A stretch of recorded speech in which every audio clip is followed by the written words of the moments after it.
Hi there, culinary students. It is midweek here.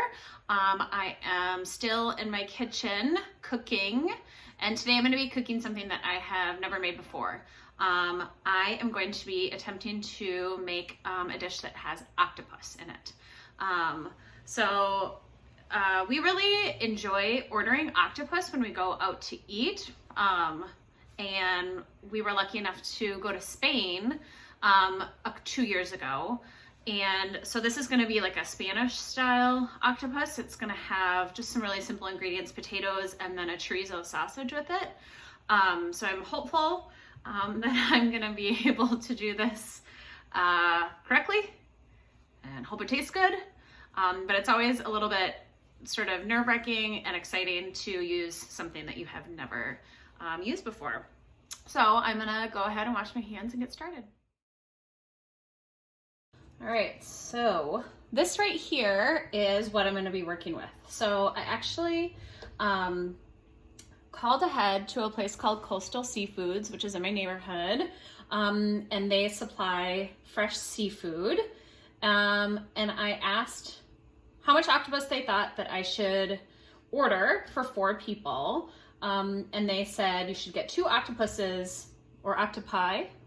The jury's out. Okay, I needed 2 of these guys because when it cooks, there's a lot of shrinkage. So when I got them, they were frozen. And so while still wrapped in plastic, I defrosted them a little. And then I just have them sort of resting in this water bath. So this is what they look like. Just, exactly like an octopus would look. I have a pot of boiling water that is ready for me to cook these octopus in. So let's head over to the stove and get cooking. Okay, so I just was soaking the octopus in some water, getting rid of any grit that might be in there. And in my pot here, I've got an onion that's chopped up and about 3 bay leaves. And my water is at a simmer, so it's almost boiling. So I read in my recipe that if I use a pair of tongs, and I'm actually going to take each octopus and dip it into the water and rise it, make it come up. So dip it, bring it up 3 times, and then put it back into the water. That's going to actually help to firm up the tentacles a little bit as they cook. Since I obviously don't want it to be mushy or squishy, it's going to be really important to get a really good texture here. We want it to be firm, and so I don't want anything really mushy. So I'm going to kind of show you what the tentacles, you can kind of see the ones at the end here tend to be, a little soft. And so we want to make sure that we follow all the directions here. So octopus number 1 is going to get dropped into the water here 3 times. We can all count together. Are we ready? 1, 2, look at that. Can you see them shrinking? And 3, and you can see if you're looking really closely that the tentacles are already shriveling up and they're already hardening. So I'm going to drop that guy in there, and then I'm going to go ahead and do the same thing with my second octopus here. They have been so kind as to cut the face off of this octopus for me. Okay, 1, 2, and a 3. Beautiful. All right. So I'm just gonna let these cook for about an hour. So I'm gonna go ahead and get started on some of the other parts of my recipe, which is the potatoes and the chorizo. All right, so the next part of my recipe is going to be to do a 1/2-inch dice on about 1.5 pounds of potatoes. So I just bought these Yukon Gold potatoes.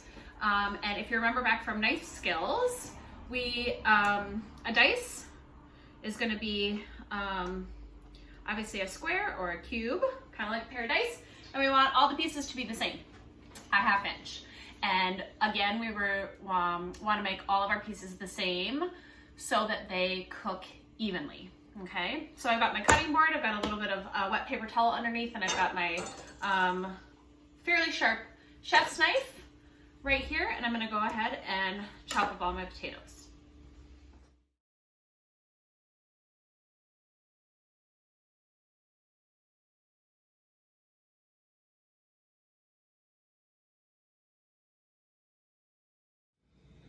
All right, I'm truly running out of room here on my stove.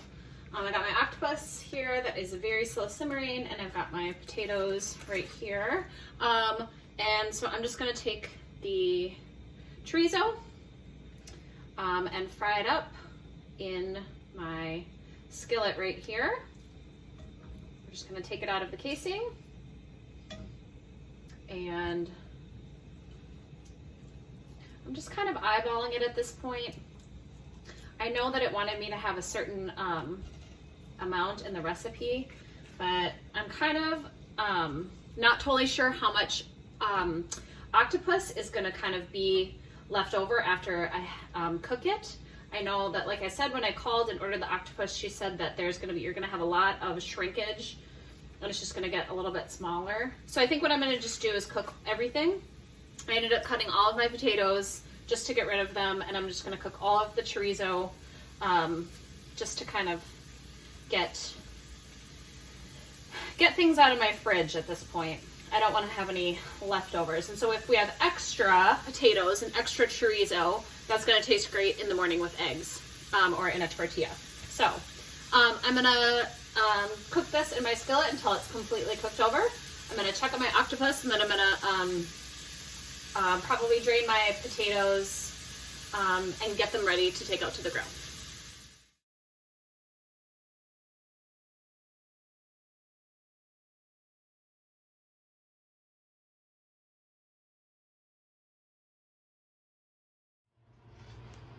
Okay, so I'm cutting up my thyme now, and the important thing to remember about thyme is that it comes on these sort of woody stalks, and we don't want to eat that part, we just want to eat the leaves. So you have to take the leaves off, and it's pretty easy. It's kind of fussy a little bit, but you just pull them right off and then toss these stalks away. And then we would just want to take our leaves by themselves and just mince. So just with your chef's knife, that's going to release a lot of flavor from the thyme. And then we're going to go ahead and add a couple teaspoons of the thyme to our potatoes.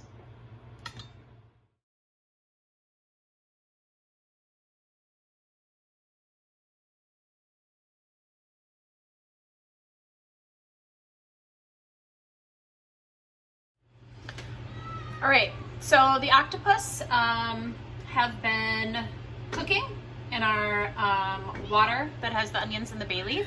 It's been cooking for a little over an hour. I turned the heat off, and I'm gonna let it sit for about 10 more minutes after that, and then I'm gonna take it out to the grill. But you can kind of see already how much it has shrunk. I can grab this little guy.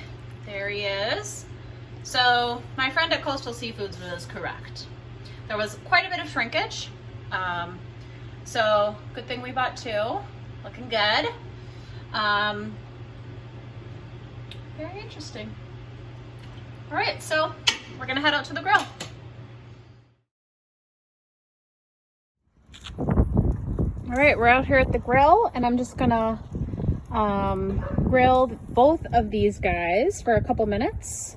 See what happens. Then I'm going to take them back inside, cut them up, and I think I'm going to add them to a skillet and add some seasoning. So they look pretty cute, don't they? What do you guys think? Would you eat this?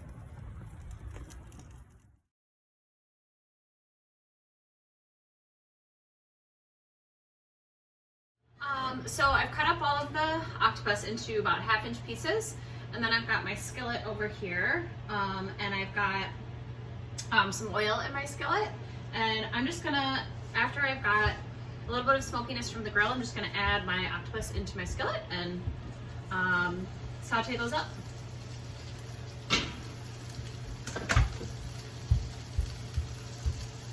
So I'm gonna cook these for, I don't know, maybe 3 or 5 minutes. And then after that, everything's ready and I'm gonna go ahead and plate it.